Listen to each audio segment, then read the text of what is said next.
السلام عليكم، نتمنى يا ربي تكونوا بخير على خير. نتوما كتشوفوا الفيديو اليوم ان شاء الله غندوز نشارك معكم واحد الطايجه ديال الماريسكو اولا فواكه البحر كما كل واحد شنو كيقول لها، اللي كتجي رائعه تحت طلب بعض الاخوات اللي قالوا لي خصك توجدي معنا واحد الطايجه ديال الماريسكو وتكون احترافيه. واليوم قلت علاش لا، جايين عندي شي ناس عزازين بحال وجهكم يتغداو وغادا نوجدها لهم، وقلت علاش لا نشاركها معكم. هذا الوقت اللي نقدر نشاركها معكم. نتمنى يا ربي تعجبكم الوصفه وغادا تعجبكم ان شاء الله. وفي حاله اللي عجبتكم ما تنساونيش من اللايكات ديالكم، واللي ما مشترك في القناه مرحبا بك اختي عندي. وباش ما نتعطلش عليكم دوزو مع المقادير وطريقه التحضير وفرجه ممتعه. كما كتشوفوا عندي هاد سيغالاش، هادو حنا كنقولوا لهم سيغالاش. كيجيو يعني كان ممكن نزينوا بهم او ممكن نديروهم في وسط البايه ديالنا. عندي هاد بوزروق اولا مخيونيس. كذلك عندي واحد طاسه ديال الروز كما كتشوفوا فيها نص كيلو. عندي هاد تشيرلاس، درتهم في الماء. ضروري خصكم ديروهم في الماء، هاد الطريقه زوينه خصكم ديروهم باش كيخرج منهم ديك الحص. ونديروا عليهم شويه ديال الملحه ونخليهم على الاقل واحد الساعه د المكانه باش اللي كان فيهم الحص ولا شي حاجه كيخرج. وهاد المخاس كذلك غادي نديرهم نفس الشيء كذلك، غادي نديروهم في الماء وغادي نديرو فوق منهم الملحه وغادي نخليوهم. عندي هنايا واحد 100 غرام ديال الكامباس اللي حيت لهم هاد القشور ديالهم والراس ديالهم باش غادي ندوزو نسلقوه في الماء. بالنسبه هاد الكامبات والقمرون، انا شريته صغير، ممكن الا كان عندكم كبير من احسن. عندي كذلك واحد نص كيلو ديال سيبيا، وعندي هنا واحد جوج ديال البصلات قطعتهم على هاد الطريقه هذه، وواحد 4 ديال الفصوص ديال الثوم هادو. وعندي شويه ديال الزيت، وعندي بعض المقادير ديال مكونات اخرين انا ما حد حنا كنطيبوا وانا غادا نشاركهم معكم. اولا كما كتشوفوا غادي ندوزو نديرو هادوك القشور ديال القمرون ولا ديال الكامبات. غادي نديرهم يتسلقوا. اولا غندير شويه ديال الزيت في الطنجره هذه وغنخليه حتى يسخن مزيان. غادي نقليوهم باش كيخرج منهم ديك المذاق ديالهم، كيزيد يخرج منهم. غادي نقليوهم شويه وغادي نشدوا واحد المعلقه ديال اللوح كما كتشوفوا لا ماديره، وكنبقاو نخبطوهم يعني نمعسوا لهم ديك الريوس ديالهم باش كيزيدوا يطلقوا ديك المذاق ديالهم. غادي نمعسهم شويه وغادي نزيدوهم الماء. بالنسبه للماء كما شفتوا انا عندي طاسه ديال الروز، ما يعادل نص كيلو ديال الروز. غادي نديروا لها تقريبا 3 ديال الطاسات. اولا غادي ندير 2 ديال الطاسات ونص كما كتشوفوا، ومن بعد ملي غادي نديرو بايجي الا شفت انا الروز ديالي باقي محتاج بالماء اكثر غادي نزيدوه نص طاسه اخرى. دابا انا درت 2 ديال الطاسات ونص. غادي نخليو هاد الريوس ديال الكامباس ولا ديال القمرون يطيبوا، وغادي ندوزو نشدو هاد البايجيره ديالنا، هاد المقله هادي غادي ندير فيها البصله اللي قطعنا، وهاد الثومه غادي نخليوها من بعد عاد غادي نضيفها.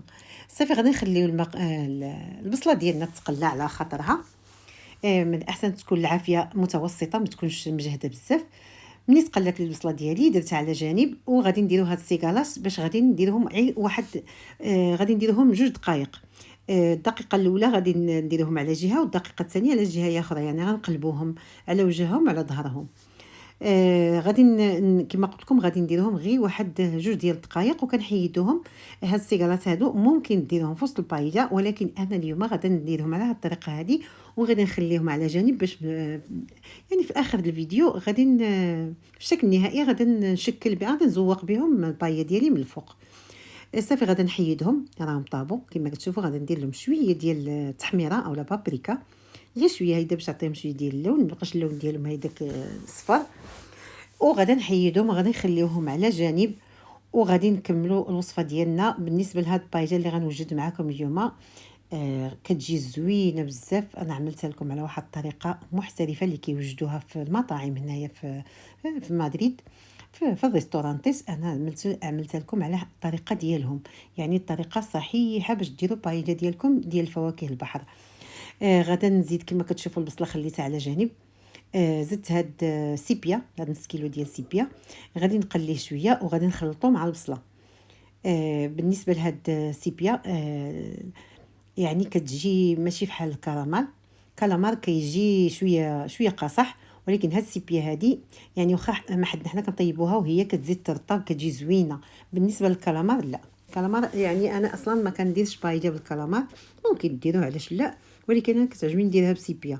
صافي خلطت البصله مع هاد السيبيا، وزدنا عليها المخاس اولا تشيرلاس، وزدت عليها كذلك ديك الكامبا ولا القمرون اللي كان عندنا مقشر من قبل.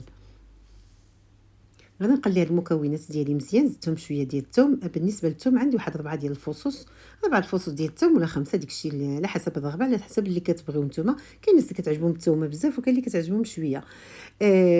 صافي غادا نزيد هذا الروز. كما شفتوا انا عملت طاسه ديال الروز، ولكن انا عبرتها نص كيلو ديال الروز، فيها 500 غرام ديال الروز. بغيتو ديروا كتر ممكن ديروا كتر، وممكن تضاعفوا الكميه ديال الروز والكميه ديال الماء صافي. اما بالنسبه للمكونات اخرين بفواكه البحر وداك الشيء برك عليكم، غير هذا الشيء اللي عمل المكونات اللي عملت معكم انا اليوم راه كتجي يعني كتجي لذيذه البايه ديالنا، ما حتاش نقويو لها بزاف ديال فواكه البحر. اولا غاليين وثانيا ما حتاش شي غاليين بزاف. انا هاد المكونات اللي استعملت معكم اليوم كاملين تقاموا عليا تقريبا ب 20 الاورو، 20 على الفرنك. باش شريت هاد المكونات هادو. زدت واحد ضامه ديال البنه ديال الحوت ديال البيسكادو. غادي نزيد نص معلقه كبيره ديال الكركم اولا ديال الخرقوم بلدي. ممكن ديروا زعفران او ممكن ديروا خرقوم عادي ديك اللي كيتباع في الكواغط، اللي كان عندكم موجود ماشي مشكل. صافي غنخلي هاد الماء ديالي كما كتشوفوا اولا المرقه ديالي اللي وجدنا باش غادي نمرقوا بها الطايه ديالنا. صافي الروز ضروري خصكم تخليوه يتحمر شويه، واحد 3 دقائق ولا 4 ديال الدقائق على العافيه تكون متوسطه، وخليو بقاو تقلبوا فيه عاد زيدوا هاد المرقه هادي. صافي انا غادا نزيد هاد المرق ديالي كامل. انا قلت لكم انا عملت 3 ديال الطاسات ونص، وانا غادا نشوف الروز ديالي الا شفتو هو هذاك راه طاب صافي، غادا نطفي عليه. اولا شفتو نشف وباقي شويه شاد في راسو، غنزيدو واحد نص ديال الطاسه ديال الماء يكون طايب. غنخليو الروز ديالنا حتى يبدا يطبخ، حتى تشبرنا واحد التيمبيراتوره المقله ديالنا يبقى يطبخ كامل الجوانب من الوسط وكلشي. عاد كنقصوا العافيه كتكون مجهده، ومن بعد ملي كيبقى يطبخ مزيان كنقصوا عليه العافيه، كنخليو العافيه متوسطه ولا اقل من متوسطه، باش الروز يطيب على خاطرو يجينا معلك، ما ينشفش، ما يطيبش دغيا ينشف منه الماء ويبقى لنا خضر. نو غير بدا الطبخ المقله نقصوا عليها. زدت شويه واحد رويس ديال المعلقه ديال البزار اولا الفلفل الاسود، وزدت واحد 5 ديال المعالق ديال المطيشه. صلصه المطيشه اللي استعملت معكم انا اليوم انا بصراحه شريتها واجده. بغيتو توجدوها في الدار كذلك، بغيتو تحكوا غير واحد 4 ولا 5 ديال المطيشات وتزيدوهم كذلك. بغيتو ديروا واحد 2 ديال المعالق ديال الطوماطي ديك اللي كتكون مركزه كذلك. المهم داكشي كيبقى اختيار ديالكم، انا هذه شريتها واجده. صافي غادي نحرك المقله ديالي مزيان. في الاول كنحركوها ملي كتكون باقي فيها المرقه، ولكن ملي كتبقى تنشف بايجه ما تحركوهاش، ما تقربولاش، غير نغزوها اولا زعزعوها شويه، زعزعوا المقله صافي ما تحركوهاش. ديك المخاس كبار اللي بقاو لي رانا درتهم مشى لي الفيديو اولا ما كنتش كنصور، انا وريتهم لكم حتى هما رانا ضفتهم.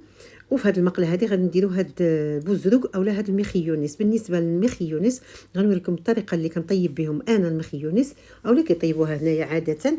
كنديروا المخيونس بلا ما، ديروه في المقله اولا ديروه في الطنجره بلا ما، وديروا له العافيه مجهده وغطيوه حتى كيبقى يطبخ. كتخليه واحد 3 ديال الدقائق اولا 4 ديال الدقائق. ملي كيبدا يطبخ صافي كتطفيو عليه، ما تحتاجش يطيبوه بزاف حيت هو اصلا راه غير مع ديك السخانه كيطيب.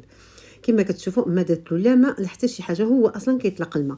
هذه الطريقه الصحيحه اللي ممكن طيبوا بها بوزروق ديالكم اولا المخيونس. بغيتوا ديروهم بالتشرميله ديك حاجه اخرى، ولكن الطريقه اللي كنطيبهم بها انا هكا، انا بصراحه كيعجبني طيبهم غير هكا، وكناكلهم بلا ما كندير لهم لا التشرميله ولا حتى شي حاجه. كيعجبني ناكلهم هكا طبيعيا، كيجي فيهم واحد المذاق ديال البحر ما تصوروش، احسن ما ندير لهم التشرميله وديك شي صافي كيتبدل الذوق ديالهم. غادي نخليهم يطيبوا واحد 3 ديال الدقائق كما شفتوا. هما بدا كيطبخ، ملي كيبدا كيطبخ كنخليهم واحد 3 ديال الدقائق وكنحيدهم من العافيه صافي كنطفيو عليهم النار. بالنسبه للروز باقي خصني شويه ديال الماء.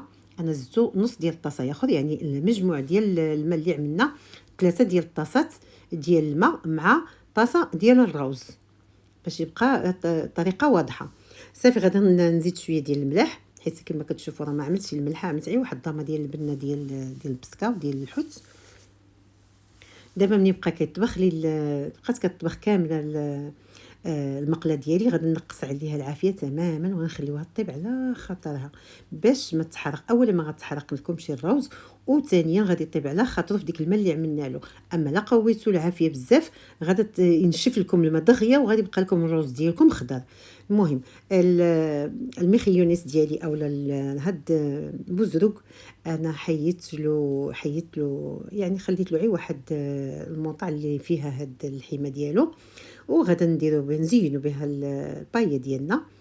وبالنسبه لهاد السيجارات كذلك انا قلت لكم انا غير حمرتهم شويه غادا نزين بهم. الا بغيتو ديروهم في وسط البايجه راه ممكن حتى هما كيطلقوا المذاق، ولكن انا اليوم بغيت نقدم البايه ديالي تكون مزيونه وتكون زوينه. جايين عندي شي ناس بحال وجهكم، قلت علاش لا نوجد واحد البايه ونشاركها معكم.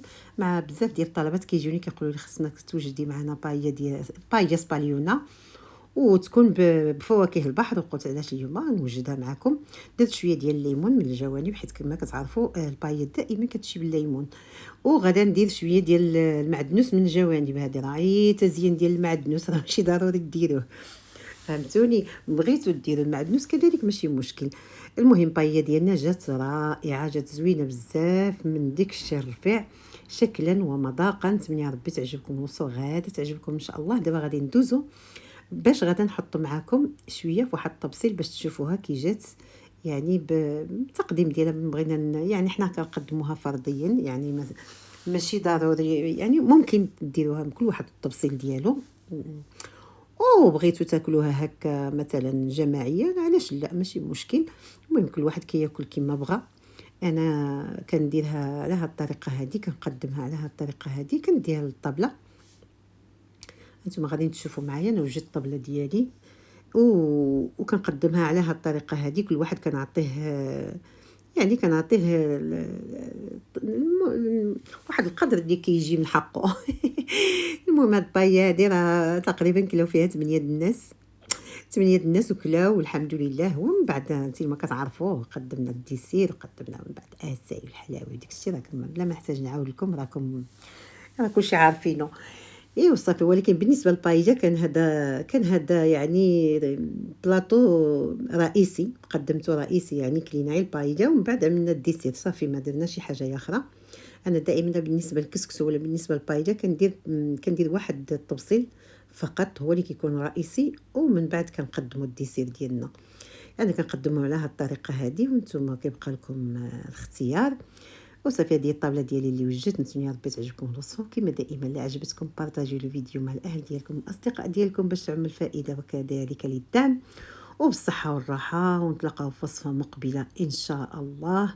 وشوفوا الفيديو من الاول حتى الاخر. وهادشي اللي كاينه، ومع السلامه.